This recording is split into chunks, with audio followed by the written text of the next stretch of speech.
What's up, guys? Today's video. Can you hear me?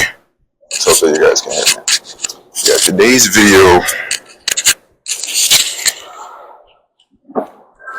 video is titled "What to Do When Your Best Ain't Good Enough," and it was inspired by just things that happened to me this week. Took a couple losses, guys. You know, it happens. It happens, and sometimes you don't get that opportunity. That's what the case it was for me this week. I didn't get an opportunity I wanted, and I didn't do as well as I wanted to do. Some pretty big exams, but I had done my best. The opportunity, I put in the most work I could within the time allotted. I was sacrificing my sleep. I invested money into it, to really make sure that my work was the highest quality, but I wasn't able to produce a product that I wanted within the time allotted just because, I just had a lot going on. But I did my best. I have no regrets. And had some big exams. And, usually I'm at the top of the class. And I got a D this time, It doesn't seem like a big deal, but when studying and all that type of stuff is all that you do, you can take that kind of stuff personally. And actually I did take it personally. Let me just start there. I did take it personally because at the end of the day, I know I have no one to blame but myself. And even though I put in my best amount of energy, my best amount of effort, that's not enough. It's not just about energy and effort. It's not just about how much work you put in. It's about the systems you use. This even goes back to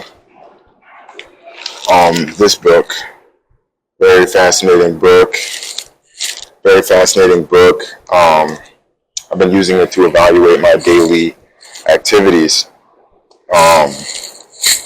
And also, when I felt that frustration from falling short in my eyes, I think on this one Jocko Willink motivational video, I think it's actually on his channel, where he's just like, you didn't get the job? Good. You didn't get the opportunity you wanted? Good. You didn't get whatever, or you got passed up for this? Good. And he said, if you can still say good, you're still alive, you're still breathing. And that really resonated with me, because I'm a prideful individual, but humility is a blessing because it allows you to, or at least being humbled by a situation is a blessing because it puts that chip on your shoulder. Whereas now, just like, for example, if you have, starving dogs, right? If someone is some sort of like a warmonger, like in ancient times, medieval times, they keep the dogs hungry so that they're more menacing, right? They're more, they're more competitive, right? Sometimes you gotta starve, the wolf or the dog so that, they can go harder. So I also was thinking about how Johnny Kim in his interview with Jocko Willink was talking about how mistakes in war can cost guys their lives, and even when that does happen, they still have to load up, gear up, and get right back out to it. And, I think about that, and I just think about the fact that when you are really hungry for something, or really hungry for greatness, and you fall short of a goal, because kind of going back to mountaintop thinking, what Robert Edson had mentioned about mountaintop thinking, I have goals bigger than the ones I fell short of this week. And so when I think about that, I can't sit in a place of complacency or chagrin or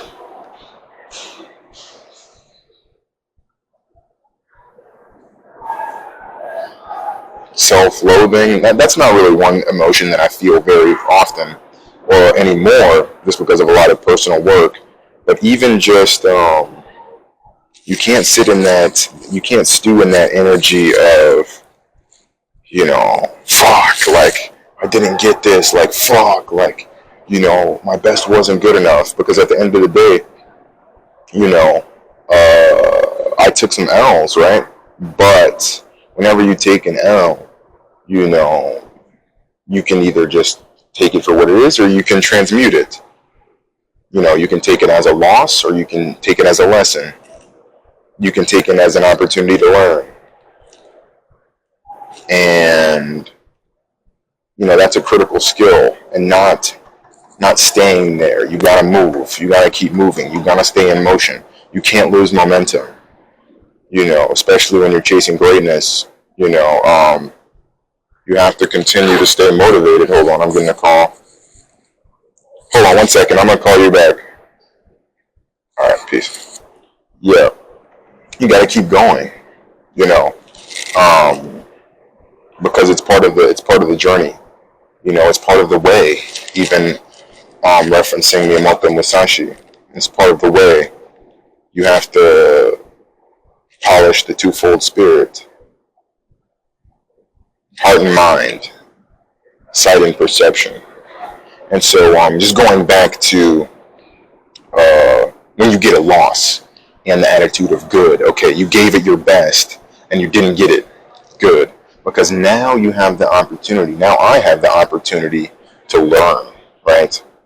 And realize that, okay, my best maybe wasn't my best, and not only that, even if, let's say, I put in the maximum capacity of energy that I can currently channel, or could have currently channeled with my current understanding, into whatever I was doing, be it my academics or this opportunity, I maximized, I reached my maximum capacity of energy I could have channeled into this. I put hours and hours and hours into this stuff. But the thing is, it's not just about the energy you put into it, but how you systematically utilize that energy. For example, one of my brothers put me on with this method called Pomodoro, right? And I'm sure, anyone who watches this video is probably into self-improvement. So Pomodoro, 5 minutes on, 5 minutes off, 25 minutes on. Then we started doing 50 minutes deep work, 10 minutes deep work. Basically, the ratio just has to be 5 to 10. 5 times, 5 parts deep work, 1 part, not 5 to 10, 5 to 1. 5 parts deep work, 1 part rest. So, for example, we even got all the way up to 100 minutes deep work, 20 minutes rest. I think the sweet spot is somewhere around 75 minutes deep work to 15 minutes deep work. But it also depends on what situation you're in. When you have a large space of time, like it's the weekend, you might have 6 or 7 or 8 hours to study. I would say the 100-minute format or schematic is a little better. But for example, if you are studying during the week, I would say the 50 to 10 method would be a little better when you're a little more pressed for time. So, and not just that system, because I had actually stopped implementing that system in my everyday practice, and I definitely think my work suffered from that, because that system allows you to really be laser focused on whatever it is you're doing for those minutes, because that clock is counting down, and how much time you have overall to get the work that you have done, right? And so you're a lot more maybe it's a cortisol response, I'm not sure, but it just gives you that edge of I want to get this done before the time runs out, instead of, I've been working for this long, when am I going to be done? And then even better systems of writing, better systems of studying, better systems of synthesizing information. I have, and you have, with the internet, all the tools that we need to optimize whatever we want to do. And it's really just about taking the time to invest time, or in other words, because that was a bit redundant, saying taking the time to invest time, but investing time in learning new systems, better systems. My brother introduced me to systems thinking, and I haven't been able to read the book. It's one book called Systems Thinking, a Primer or something like that. I need to read that book, but the point is, you have to have a regimen. You have to be have a systematic way of approaching things, especially if you're talking about a grandiose or larger than life vision, or you know, a vision that you have of yourself on the mountaintop. You're trying to accomplish something very challenging. You have to break it into bite-sized pieces, or else, in the day-to-day grind, it's going to become a lot more difficult, and sometimes it can seem futile. But when you have those systems, right, you build up those little wins. That's the name of another Robert Edson video, Setting Goals and Stacking Wins.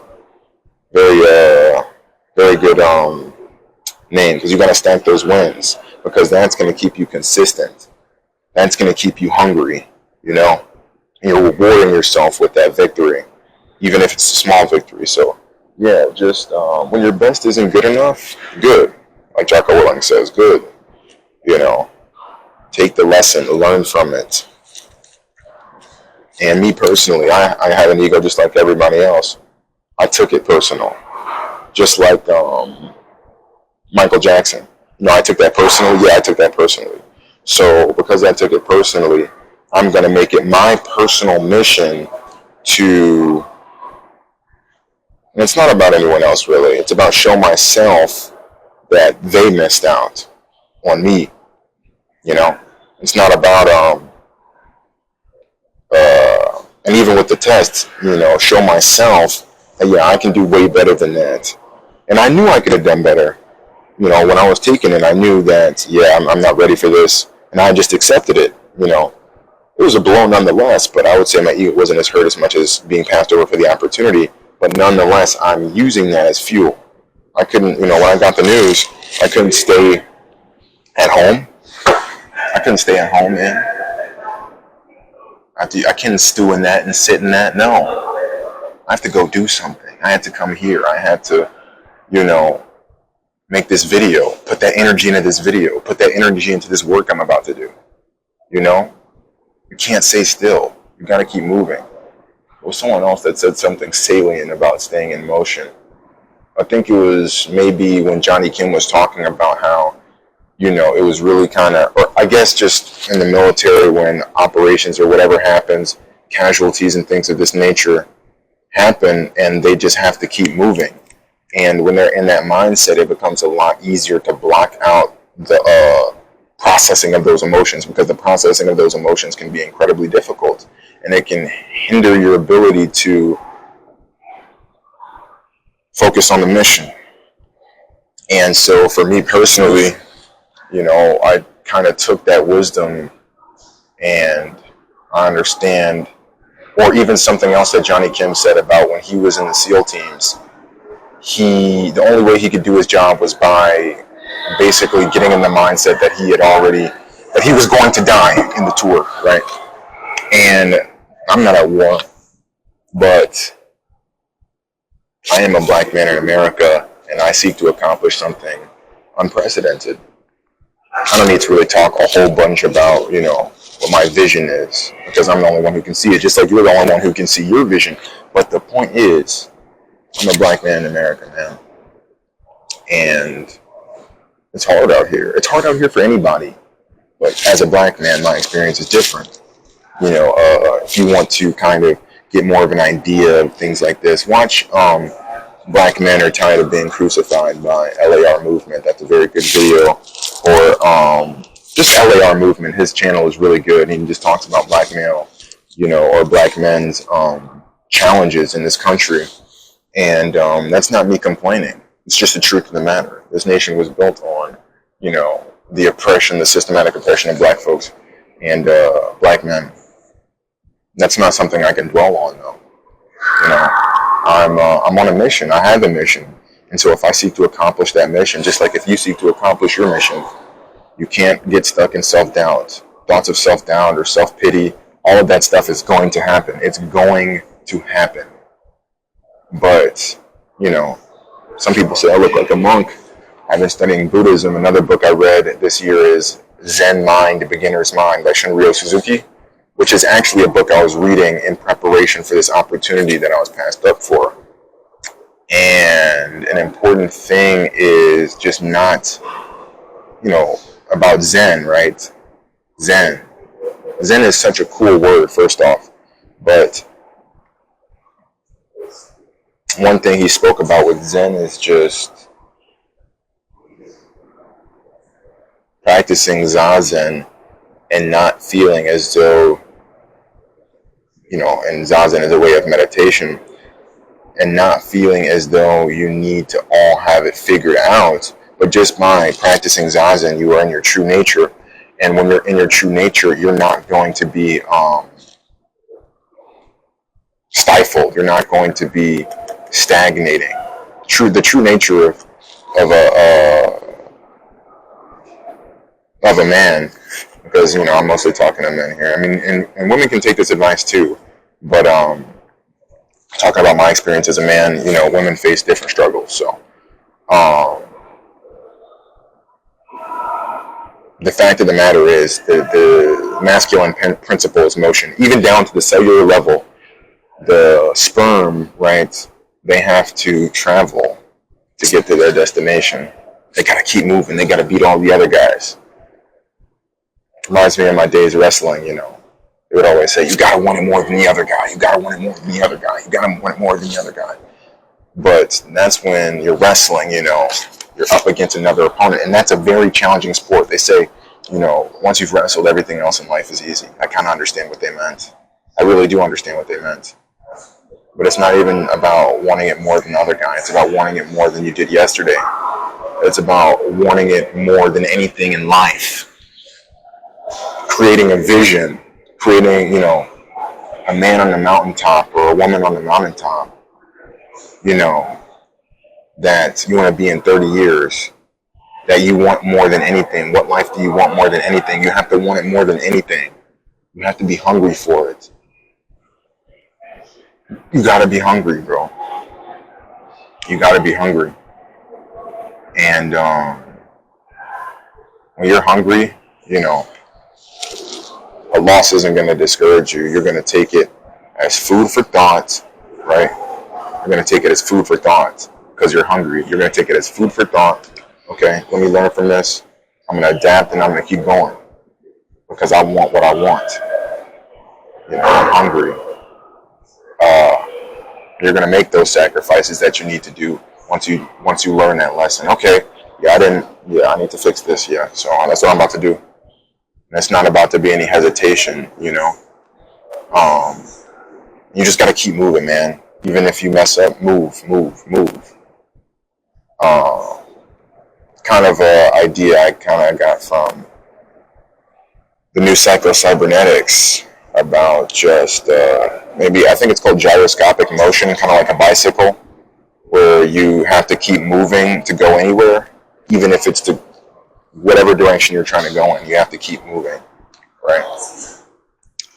And he talks about the automatic success mechanism. And, you know, you have to course correct, just like, or even like a homing missile, right? The data is, and they use this analogy or this metaphor in the new Psycho-Cybernetics to describe our automatic success mechanism in our mind when we start shifting our self-image. And self-image, that's another thing that's important. I'm going to do a video on that, but I don't really have time. This video is already long enough. So keep going forward. You know, don't accept defeat. You know, take L's as lessons. Use them as food for thought. You know, stay hungry. And Iceman out. Peace.